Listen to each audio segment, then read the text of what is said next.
जी। और छेड़खानी का आरोप तो खैर अपने आप में ही बहुत बहुत गंभीर है। बिल्कुल बिल्कुल। नमस्कार। आज हम एक ऐसे विषय पर बात कर रहे हैं जो समाज में अक्सर बहुत श्रद्धा से देखे जाने वाले लोगों से जुड़ा है, कथावाचक। और जब उन पर गंभीर आरोप लगते हैं तो ये सिर्फ एक कानूनी मामला नहीं रहता। ये विश्वास, आस्था, इन सब पर ना कई सवाल खड़े कर देता है। तो आज हम आगरा के पास हुई एक ऐसी ही हाल की घटना है, उससे जुड़ी जो भी जानकारी हमारे पास हैं, जो स्रोत हैं, उन पर गौर करेंगे। हाँ, तो मुख्य बात यह है कि इटावा पुलिस ने दो कथावाचक हैं, मुकुटमणि यादव और संत कुमार यादव, इनके खिलाफ एक एफआईआर दर्ज की है। और स्रोत बता रहे हैं कि इन पर आरोप भी कई तरह के हैं। जैसे एक महिला से छेड़खानी का आरोप है, अपनी पहचान छिपाने का, और तो और धार्मिक भावनाओं को ठेस पहुंचाने का, और धोखाधड़ी का भी।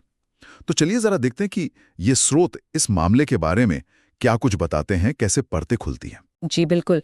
देखिए, जो सामग्री हमारे पास है उसके मुताबिक ये एफआईआर हुई है 26 जून 2025 को, और शिकायतकर्ता एक महिला है, रेणु तिवारी।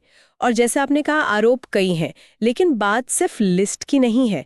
स्रोत इस तरफ भी इशारा करते हैं कि जो पहचान छिपाने और धोखाधड़ी वाली बात है ना, इसमें शायद ऐसा हो सकता है, संकेत मिलता है कि भक्तों से मिलते समय अपनी असली पृष्ठभूमि या शायद स्थिति के बारे में कुछ जानकारी छिपाई गई हो। अच्छा, ये तो चौंकाने वाली बात है, क्योंकि कथावाचक तो भरोसे का प्रतीक माने जाते हैं अक्सर। जी। तो अगर पहचान छिपाने जैसी बात स्रोत बता रहे हैं, तब तो ये सीधे सीधे विश्वास पर चोट है। जी। और छेड़खानी का आरोप तो खैर अपने आप में ही बहुत बहुत गंभीर है। बिल्कुल बिल्कुल। और स्रोत इसी विरोधाभास को सामने ला रहे हैं कि एक तरफ समाज में इतना ऊंचा स्थान और दूसरी तरफ इस तरह के आरोप। सामग्री ये भी बताती है कि पुलिस ने जांच शुरू कर दी है।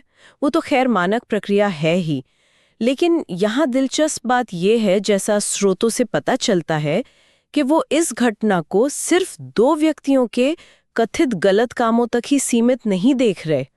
तो स्रोत इसे और किसी नजरिए से भी देख रहे हैं। क्या है वो नजरिया? और खासकर ये जो धार्मिक भावनाओं को ठेस पहुंचाने वाला आरोप है, इसका क्या मतलब है? स्रोत इसके बारे में क्या कहते हैं? हाँ देखिए, स्रोत ये बताते हैं कि ये जो धार्मिक भावनाओं वाला आरोप है ना, ये मामले को और भी ज्यादा संवेदनशील बना देता है। हालांकि स्रोत ये साफ साफ नहीं बताते कि किन खास बातों या कामों से भावनाएं आहत हुई, पर वो इस बात पर जरूर जोर देते हैं कि भाई, जब धर्म और आस्था से जुड़े व्यक्तियों पर ऐसे इल्जाम लगते हैं तो समाज पर इसका बहुत गहरा असर पड़ता है। ये सिर्फ कानूनी नहीं रह जाता, बल्कि जैसा सामग्री में विश्लेषण है, ये सामाजिक और नैतिक सवाल भी खड़े कर देता है। यानी ये मामला सिर्फ व्यक्तिगत आरोपों से कहीं बढ़कर है। एक तरह से देखा जाए तो ये समाज में जो धार्मिक गुरु या कथावाचक हैं, उनकी भूमिका और उनके प्रति जो भरोसा है, उस पर एक टिप्पणी जैसा है, जैसा स्रोतों से लग रहा है। हाँ बिल्कुल।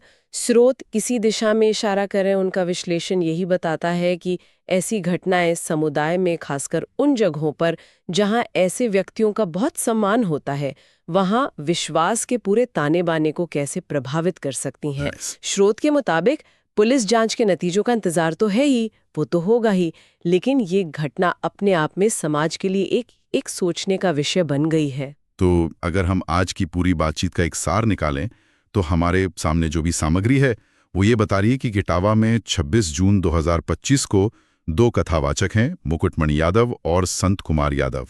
इनके खिलाफ रेणु तिवारी नाम की महिला की शिकायत पर एफआईआर हुई है, और आरोप हैं छेड़खानी, पहचान छिपाना, धार्मिक भावनाएं आहत करना और धोखाधड़ी। जी, और जैसा हमने अभी बात की, स्रोत सिर्फ इन तथ्यों को बताकर रुक नहीं जाते। वो इन आरोपों की गंभीरता पर भी जोर देते हैं और धार्मिक पहलू की जो संवेदनशीलता है उसको भी रेखांकित करते हैं। और साथ ही समाज में कथावाचकों की प्रतिष्ठा पर इसका क्या असर पड़ सकता है, इस पर भी बात करते हैं। सामग्री ये भी साफ करती है कि पुलिस जांच चल रही है और भविष्य में इस मामले पर नजर रखने की जरूरत होगी, खासकर ये देखने के लिए कि कानूनी प्रक्रिया कैसे आगे बढ़ती है और समाज इस पर कैसे प्रतिक्रिया देता है। सही बात है। और ये पूरी बातचीत हमें सोचने पर मजबूर करती है ना, कि जब स्रोत इस तरह के गंभीर आरोपों को सामने रखते हैं, तो उन लोगों के प्रति विश्वास और जवाबदेही के क्या माने रह जाते हैं, जिन्हें समाज अक्सर इतने ऊंचे पायदान पर रखता है। ये सवाल शायद सिर्फ इसी एक घटना तक ही सीमित नहीं है। खैर, ये एक विचारणीय बिंदु है।